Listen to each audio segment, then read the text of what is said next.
ल है फेरि ब्याक टु ब्याक तीनटा दामी परिरहेछ छोडेर जानै मन छैन पक्रा पनि चाहिँ मुया मुया चाहिँ मुया आए पक्रै गडले पक्रा ल है त सबैजनालाई नमस्कार शुभ दिन भन्न चाहन्छु है त यो खाडीको देशबाट अनि आज चाहिँ दोस्रो दिन आज पनि केटाहरू चक्की गइसकेको छ माछा मार्नु म चाहिँ अहिले भर्खर उठेर फ्रेस भएर निस्किँदैछु है त केटाहरू के कति पारोहरू देखाउँछु अगाडि समुद्र छ यता पर हामी चाहिँ बस्छौँ देखि नै अहिले बसेको ठाउँ चाहिँ यस्तै छ अहिले चाहिँ ठ्याक्कै हामी भन्दा पनि म चाहिँ केटाहरू यहाँ अगाडि मार्दैछ माछा यता तलतिर त्यहाँ गएर देखाउँछु के कस्तो छ कति मार्दैछ के को मार्दैछ भनेर के मार्दैछ भने माछा मार्नु गएको के मार्छ अरू त है लेट्स सी पुरा घाम लागिरहेछ आज मजाले केटाहरू तलतिर केटाहरू मात्रै छ कि अब तल मार्दो रहेछ केटाहरू यार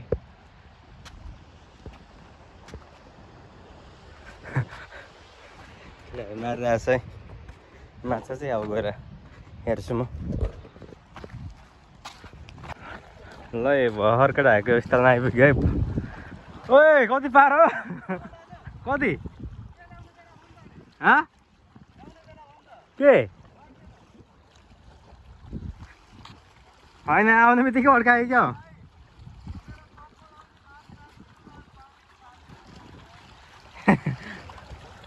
ल अघि गएको थिएँ केटाहरू हुक्कै अड्काएछ क्या त्यो भएर फेरि यहाँ हुक लिएर आउँदैछु म चाहिँ माछा त मार्नु पऱ्यो भनेर है त यसो माछा माऱ्यो भने मात्रै कन्टेनरहरू पनि बन्छ होइन भने त बन्दैन के गर्नु त्यही भएर हुक चाहिँ फेरि लिएर आएको छु अब हेरौँ केटाहरूले कतिको पार्छ पार्नु त अघि पनि पारेछ केटाहरूले अलिअलि त्यो देखाइहालेँ अब फेरि यो दोस्रो चरणमा म गएपछि अहिले चाहिँ कतिको पार्दो रहेछ त मेरो नाङ्गो आँखाले कतिको देख्न पाउँछु भने त मात्रै हो ल त फेरि स्थलगत भ्रमण गर्न आइपुग्यो भन्दाखेरि क्या माछा मार्ने ठाउँमा यात्रा चाहिँ पुरा यस्तो डेन्जर छ एकचोटि लडे चिप्ल्यो भने चाहिँ च्याम्राङ्नी हो त्यो कुन खालको माछाहरू दिँदैछ बिस्तारै जब लड्छौँ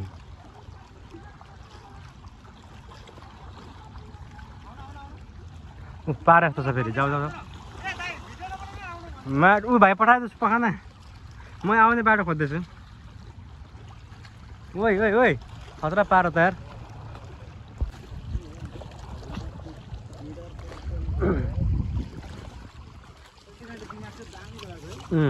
चारोमा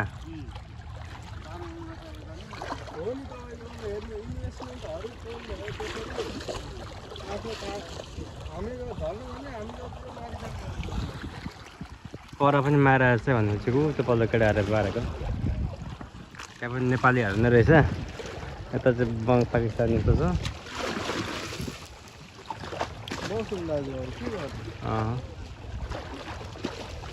आउने बित्तिकै के फर्स्ट लाग्ने केटाले पारिन्छ पारौँ तिनवटा आदि कता देख्ने छ अलिकति फोन यहाँ झर्यो भने फेरि कहाँ झर्छ यार थाहा छैन जोगाउनु पर्यो नि होइन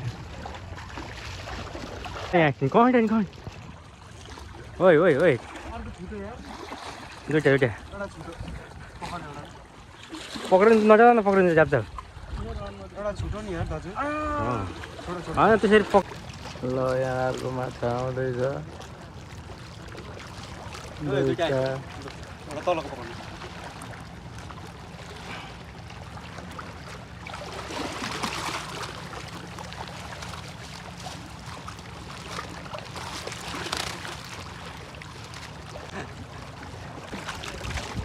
ल है माछी आयो फेरि आयो अनमोल दाइ यहाँ तान्दैछन्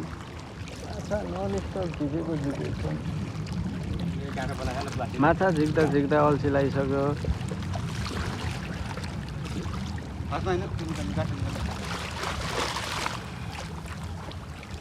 ठुलो गाँठो छैन हौ दाइ सानै गाँठो के अर्को दिन दुईटा त अट्छ हौ त्यसमा, अनि प्याक गरे हुन्छ त्यो। ल फेरि माछा आइसकेको छ। केही भन्न चाहनुहुन्छ अनमोल दाई? यो साग टराउँदैछ आजको लागि चाहिँ। यो के अरे यसको उठ्दैछ झन्डा 5 रुपियाँको केजीको तर आधा केजीको 5 होइन? ठिकै छ, आधा केजी त बढी नै भयो होला। अघि दुईवटा चाहिँ हराइसक्यो केटोले, 10 रुपियाँ चाहिँ खेर गइसक्यो 10 ग्राम, तर सौस किन्दैछ यतादेखि। ल ल तिरो खाएको खिच न।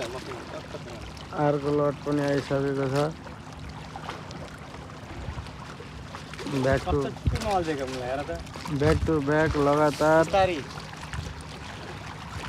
कतै हातमा बल्छी पार्दैछन्, माछा पनि पार्दैछन्। ल है फेरि ब्याक टु ब्याक 3टा। दामी परिरहेछ, छोडेर जानै मन छैन। तिमी नसँग साथ हुन्छ र त म झन् किन हानेको।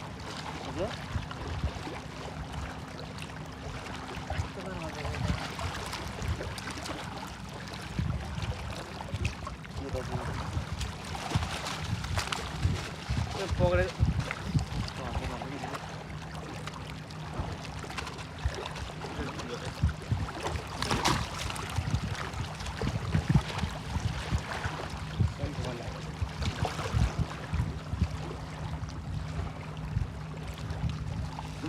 भिडियो मलाई पनि हालिदिनु न भनेको यहाँ चाहिँ अहिलेको माछाहरू चाहिँ यहाँ भएर चाहिँ पुरा सब्जी पर्दैछ यस्तो तरिकाले।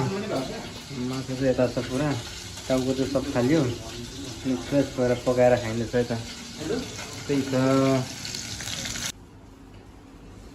ल यति भइसक्यो त पुरा फ्राई पनि गरेर अब पकाउने कामलाई मजाले के ग्रेभी बनाउने काम हाम्रो भाइले गर्छन्।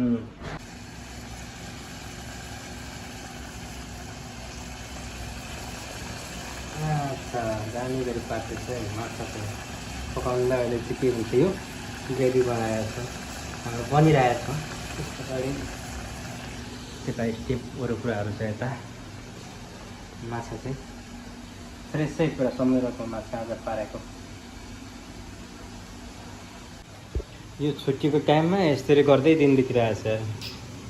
के गर्नु, रुममा बस्नु कामसाम छैन, काममा अब यो खायो बस्यो खायो बस्यो, त्यही छ है जिन्दगानी। पहिलेसम्म यस्तो पनि खासै यो अहिलेको यो युद्धको कारणले गर्दाखेरि यस्तो भएको होला होइन। के अमेरिका इरान बाल, तर त्यति साह्रो असर चाहिँ परेको छैन हाम्रोतिर। जोस् यो गभर्मेन्टले राम्रो गरिरहेछ, त्यही भएर है। है हाम्रो माछाहरू चाहिँ दामी गरी पकिरहेछ, अनि हाम्रो माछा मार्ने भाइ चाहिँ यतै छ नि टक्कसँगले पनि यो फिसरमा पनि गरेर रहर पनि गर्छ, माछा पकाउने पनि उयो। अनि हाम्रो भाइले मिठा जस्तो छ, त्योहरू उसलाई नै पठाउनु आउने हो। अनि मैले पनि पकाउनु त पकाउँछु, तर मिठो हुँदैन कि भन्ने मलाई डर लाग्छ क्या। त्यही भएर हो भरे केटाले फेरि मिठो भएन भनेर फेरि खाना खाइदिनु भने त गाह्रो छ। त्यही भएर उसलाई नै आफै पकाउने आउने हो क्या, पकाउनु चाहिँ भनेर आइडा लाग्यो मैले। अब हेरौँ त हामी 3जना छु, मैले चाहिँ खाने साथसाथमा भाँडाहरू पनि छ। यो कम्पनीले दिएको भाँडाहरू यस्तै छन्, आफू चिनेर त सकिँदैन। चाख्दैन त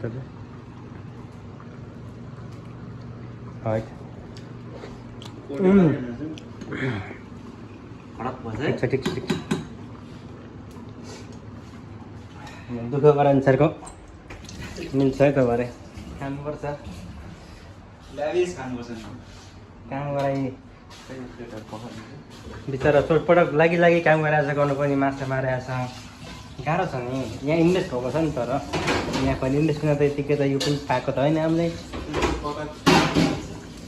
चोटपटक यताउता बल्छीहरू कतिवटा चुट्टियो, मान्छेको कतिवटा यहाँनिर के भयो। त्यो पछाडि यस्तो यता फेरि हाम्रो भाइ पनि छन्, ऊ झन् खतरा मान्छे।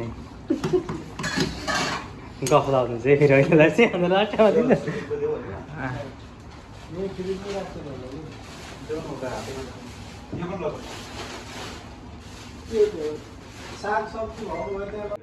के कसो अर्को बार हो ठुलो बडा मान्छे तपाईँ। म भात हाम्रो बसेर हुन्छ एउटा कसम गर्दै बस बस अलिअलि बरु खाऊँ मिलेर खाऊँ। ओहो हाम्रो दाजु आज भात पस्काइमा ओहो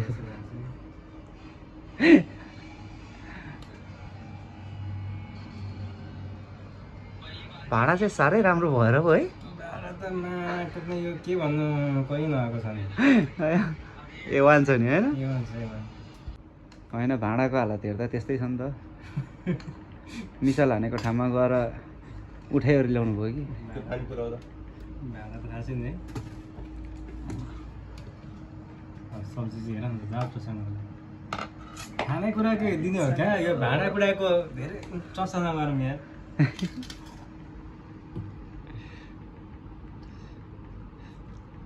रस चाहिँ हाल्नु रस सबैलाई पुग्छ ठिक यस्तो पुगिहाल्छ त्यो के भएछ त दामी भइगयो नि पनि खाने यार कस्तो भोक लागिरहेको छ दामी